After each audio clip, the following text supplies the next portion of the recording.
Welcome to Waheeda secret recipe. আজকের পর্বে দেখাবো বিয়েবাড়ির সাথে রোস্ট রেসিপি। আমি বাসায় যেভাবে রোস্ট তৈরি করি সেটাই আপনাদের সাথে শেয়ার করছি। এই রেসিপিটা তৈরি করা খুবই সহজ। চলে এলাম মূল রেসিপিতে। এর জন্য আমি মুরগির মাংস নিয়ে নিয়েছি 1 কেজি। 1 চামচ আদা বাটা, 1 চামচ লবণ এবং 1 চামচ গুঁড়া মরিচ দিয়ে মেখে আমি রেস্টে রেখে দিব 20 মিনিট মতো।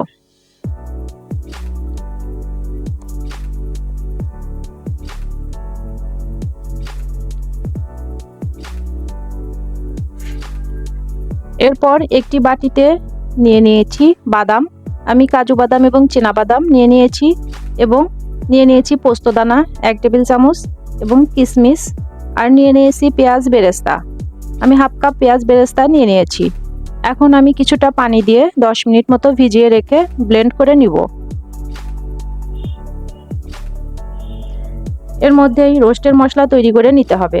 তবে আমি রোস্টের মশলা আগেই তৈরি করে নর্মাল ফ্রিজে রেখেছিলাম, সেটাই এখন ব্যবহার করব। এই মশলার রেসিপিটি অলরেডি আমার চ্যানেলে আপলোড দেওয়া আছে। এর লিংকও ডেসক্রিপশন বক্সে দেওয়া আছে, চাইলে আপনারা দেখে নিতে পারেন।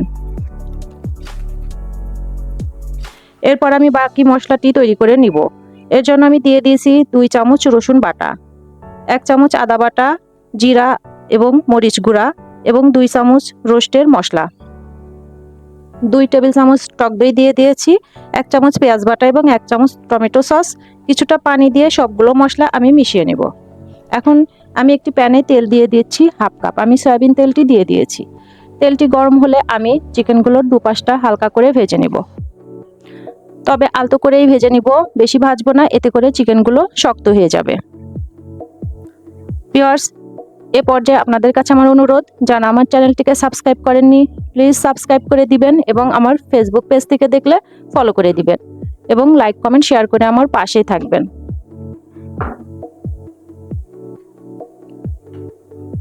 আমি চিকেনের দুই পাশটা ভেজে নিয়ে সবগুলো চিকেন উঠিয়ে নিলাম এবং সেই একই তেলে আমি মশলাগুলো খুব ভালো মতো কষিয়ে নিব।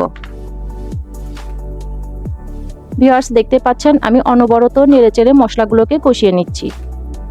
অবশ্যই অনবরত নেড়েচেড়ে মশলাকে কষিয়ে নিতে হবে, তা না হলে মশলাগুলো নিচের দিকে লেগে যাবে। দেখতে পাচ্ছেন আমি কিছুটা পানি দিয়ে মশলাগুলো কষিয়ে নিচ্ছি।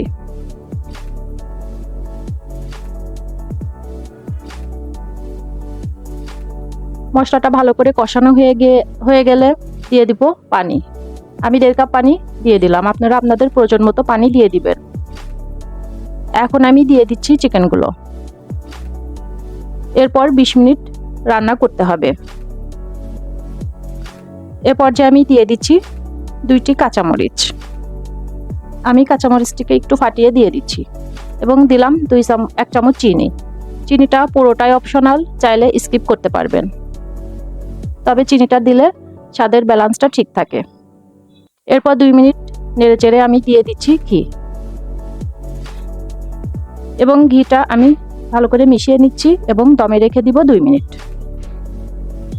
এ পর্যায়ে চুলাটি অফ করে দিব এবং দমে রেখে আমি পরিবেশন করে নিচ্ছি। ভিউয়ার্স, দেখতে পাচ্ছেন রোস্টটি আমার একদম কমপ্লিট। আমার রেসিপিটি ভালো লাগলে লাইক করতে ভুলবেন না। আজ এই পর্যন্তই। সবাই ভালো থাকবেন, আমার জন্য দোয়া করবেন। আল্লাহ হাফেজ, আসসালামু আলাইকুম।